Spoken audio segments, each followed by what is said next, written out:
Kisah ini aku dapat dari saudara kakekku yang kebetulan hanya berbeda kampung. Ada seorang pedagang kue putu dari Jawa. Sebut saja Mas Dewo. Ia baru pindah dari Klaten bersama istrinya, Mbak Sri, dan belum genap 1 bulan tinggal di sebuah daerah yang orang-orang sebut Kampung Wolong.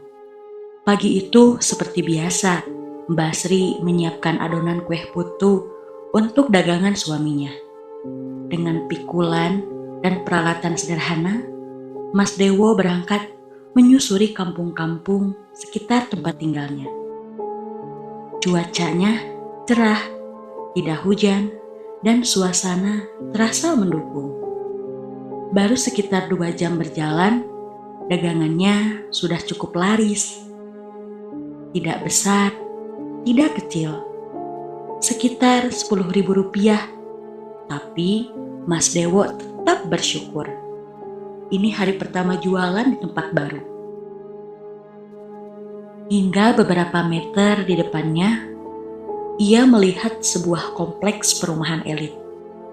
Bangunannya besar-besar, jalannya rapih, dan di depan terdapat pos satpam. Mas Dewo sempat ragu. Ia duduk sebentar, menimbang-nimbang, lalu memberanikan diri meminta izin untuk berjualan ke dalam. Tak disangka, satpam itu mengangguk mempersilahkan. Mas Dewo pun masuk. Di dalam, suasana tampak normal. Warga beraktivitas seperti biasa. Ada yang mengajak anak bermain, ada yang jalan santai, ada pula yang berolahraga sore. Hingga seorang bapak parubaya memanggilnya. Mang, putu. Mas Dewo pun menghampiri. Rupanya bapak itu adalah ketua RT. Mang, sabarahaan. Serbut telu, Pak. Mas Dewo dengan logat Jawa yang masih kental. Saya beli 15.000 ya, Mas. Hehe, iyo Pak. Saat Mas Dewo membuat pesanan Pak RT, warga lain mulai berdatangan. Anak-anak dan orang tua berkerumun, berebut antri. Kue putu yang jarang ditemui membuat mereka berantusias. Maklum Mas, warga di sini jarang keluar. Sibuk semua, apalagi kue putu. Jarang banget ada. Kata Pak RT. Dagangan Mas Dewo hampir ludes. Hatinya bahagia. Jualan pertama dan langsung habis. Sebelum pulang, ia berpamitan dan berterima kasih kepada Pak RT. Pak RT hanya mengangguk pelan. Mas Dewo pun berjalan keluar kompleks dengan perasaan senang. Tak lupa, Mas Dewo mengucapkan terima kasih kepada satpam di depan. Lalu, Mas Dewo melanjutkan perjalanan menyusuri Kampung Wolong. Saat azan Isya hampir berkumandang, Mas Dewo melihat sebuah warung kopi kecil yang remang-remang. Ia memutuskan untuk berhenti sejenak untuk istirahat dan ngopi. Pemilik warung sebut saja Pak Ohan. Pak Ohan menatapnya heran. Mas baru ya? Saya belum pernah lihat. Enggak, Pak. Saya baru di sini. Ini juga hari pertama jualan. Dagang kue putu laris tenan, alhamdulillah. Wah, alhamdulillah. Senang saya dengarnya.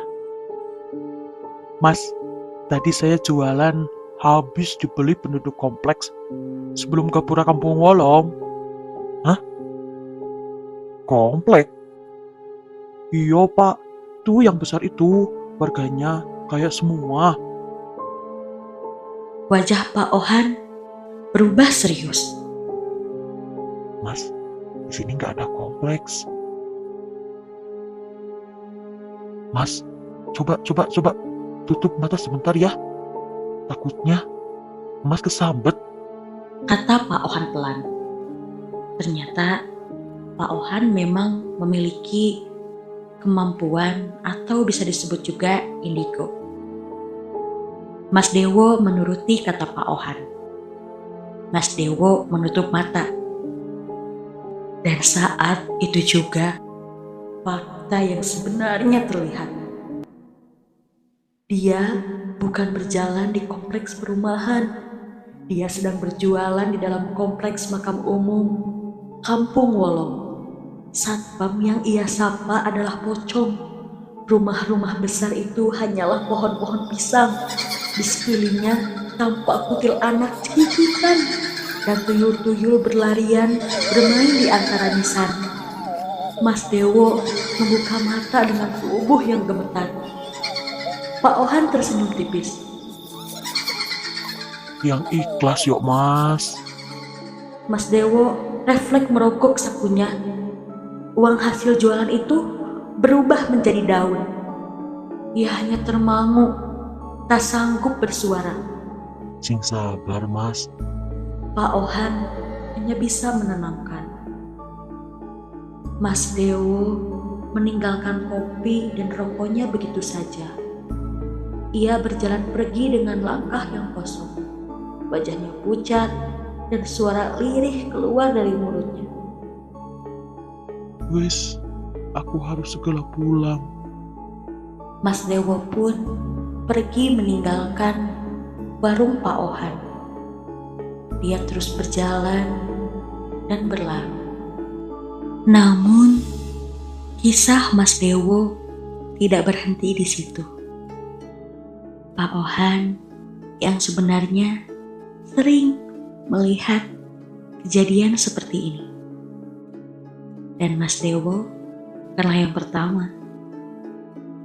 Sosok Mas Dewo yang berjualan kue putu itu bukanlah manusia.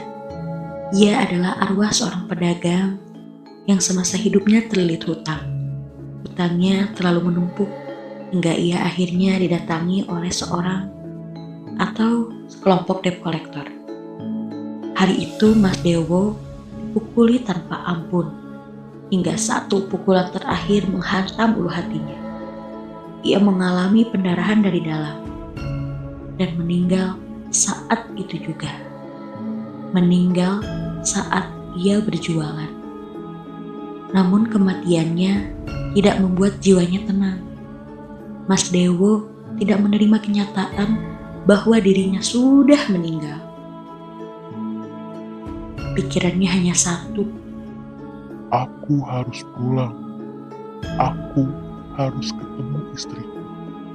Karena itulah arwah Mas Dewo terus mengulang satu hal yang ia kenal semasa hidupnya, yakni berdagang, menyusuri kampung, menawarkan kue putu, berbicara dengan siapapun yang ia temui.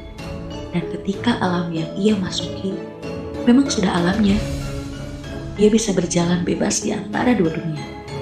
Kompleks perumahan yang ia lihat bukanlah manusia, melainkan alam lain.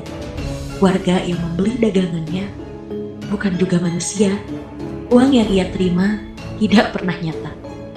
Pak Ohan tahu. Ia tahu Mas Dewo sudah sering datang ke warung itu, bercerita lagi dan lagi dengan cerita yang sama tentang jualan yang laris dan keinginannya untuk segera pulang. Dan setiap kali itu terjadi, Pak Ohan hanya bisa berkata hal yang sama. Yang ikhlas ya Mas. Karena Mas Dewo sudah tidak punya rumah untuk ia pulangi. Sosok Mas Dewo yang manusia sudah lama meninggal dunia.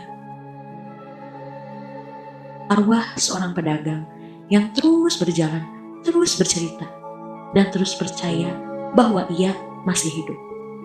Kadang ada cerita yang tidak mencari jawaban. Ia hanya ingin diceritakan, lalu pergi. Jika setelah ini kamu merasa hening terlalu lama, mungkin bukan karena ceritanya sudah selesai, melainkan karena ada sesuatu yang masih berjalan untuk pulang. Saya Delia Asirahayu, terima kasih sudah berkenan mendengarkan. Assalamualaikum warahmatullahi wabarakatuh.